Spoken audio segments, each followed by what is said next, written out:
إياك نعبد وإياك نستعين. بسم اللہ الرحمن الرحیم۔ دوستو، مرزا جیلمی جیل سے نکل کر پھر سے متحرک ہو گیا ہے، لیکن ہم بھی اس کا بھرپور تعاقب کریں گے۔ جو یہ سمجھتے ہیں کہ مرزا جیلمی توحید کا بہت بڑا علمدار ہے، شرک اور قبر پرستی کے خلاف ایک مضبوط آواز ہے اور بظاہر اسلام کی نمائندگی کر رہا ہے۔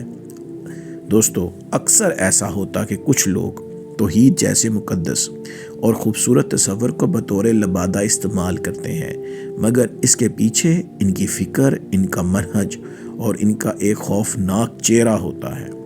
ان کے نتائج اسلام کے بنیادی عقائد سے ٹکراتے ہیں۔ اس ویڈیو میں ہم مرزا جیلمی کے اپنے بیانات، اس کی تحریریں اور ویڈیوز اور اس کے پیش کردہ نظریات کو براہ راست آپ کے سامنے رکھیں گے تاکہ فیصلہ آپ خود کریں۔ دوستو، مرزا جیلمی دوبارہ سوشل میڈیا پہ متحرک ہوا ہے اور کم علم لوگوں میں اپنے مخصوص نظریات پھیلانے کی کوشش کر رہا ہے، لیکن ہم اس شیطان کا تعاقب کرتے رہیں گے۔ اس کا خوفناک چہرہ عوام کو دکھائیں گے کہ یہ کس طرح یہود و نصارہ، قادیانیوں، لبرلز، سیکولرز اور رافضیوں کا ایجنٹ اور فرنٹ مین ہے۔ جب بات عقیدے، امت اور اسلام کی ہو تو خاموش رہنا بھی جرم بن جاتا ہے۔ لہٰذا اس ویڈیو کو آخر تک ضرور دیکھیے، دلائل کو غور سے سنیے اور اگر حق واضح ہو جائے تو اسے دوسروں تک بھی پہنچائیے۔ مرزا کے کفر کی لسٹ بہت طویل ہے۔ اس نے سب سے پہلے صحابہ اکرام کی توہین کی، ان کا تمسخر بنایا، خالد بن ولید رضی اللہ تعالیٰ عنہ کی توہین کی، محمد بن قاسم اور محمود غزنوی جیسے اسلام کے مجاہدین کو اور سپہ سالار کو لٹیرا کہہ کر مخاطب کیا، معاذ اللہ۔ اس نے موسیقی کو حلال کہا جبکہ وہ حرام ہے، امت مسلمہ کو اسرائیل سے اور اس کے آئرن ڈوم سے ڈرایا، جہاد سے ڈرایا، سیکولرزم کی تبلیغ کی اور اسے اسلام کی جگہ متبادل کے طور پر پیش کیا۔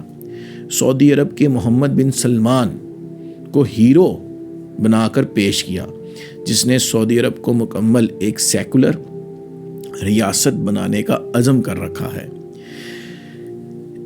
اسلام کو مرزا جیلمی نے مسجد تک محدود کرنے کی بات کی، پھر اس نے اسلام کے دو سے زیادہ شادیوں کے تصور کا تمسخر بنایا، وسیلے کا شرک کرنا سکھایا، کہتا ہے کہ مولا علی کے وسیلہ جائز ہے۔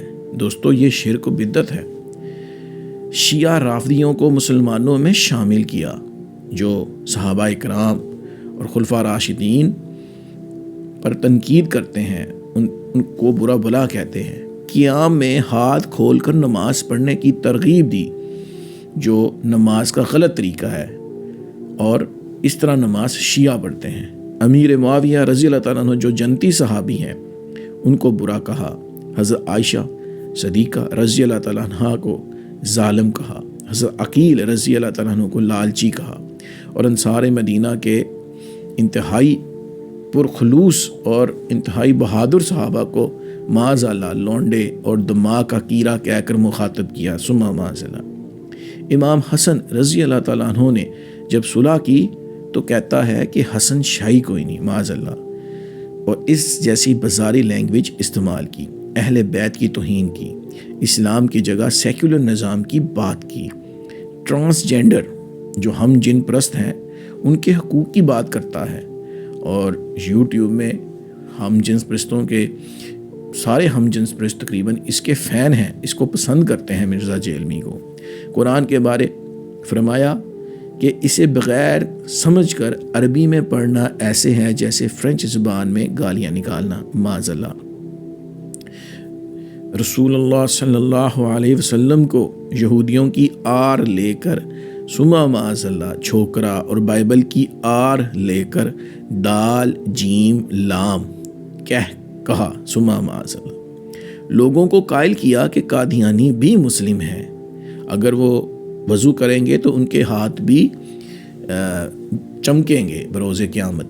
اسی طرح بائبل رسول اللہ صلی اللہ علیہ وسلم کی شان بیان کرتی ہے اور دنیا کی ہر آسمانی کتابوں میں ہمارے پیارے نبی صلی اللہ علیہ وسلم کا ذکر خیر موجود ہے اور آپ صلی اللہ علیہ وسلم کی خوشخبری آنے کی خوشخبری سناتی ہیں، لیکن اس بدبخت انسان نے، اس شیطان نے بائبل پر جھوٹ بولا کہ بائبل میں رسول اللہ صلی اللہ علیہ وسلم کو دال جیم لام کہا گیا۔ رسول اللہ صلی اللہ علیہ وسلم کی شان میں گستاخی کرنے والوں کو مرزا جیلمی کہتا ہے کہ معاف کر دینا چاہیے۔ اسی طرح رسول اللہ صلی اللہ علیہ وسلم کی گستاخی کو معمولی گناہ بنانے کی کوشش کی، اور آخر میں اس نے اپنے شاگردوں کو اور پیروکاروں کو جو شیاطین کا ٹولہ ہے ان کو معاذ اللہ اپنے صحابی کہا اور انہیں عشرہ مبشرہ کہہ کر صحابہ کی برابری کی، جیسے ان کو وہ خوشخبری دے رہا ہو کہ وہ بھی جنتی ہیں۔ ثم معاذ اللہ ایسے دجال ہر دور میں آتے رہتے ہیں اور ان کا علاج بھی ہوتا رہے گا انشاءاللہ۔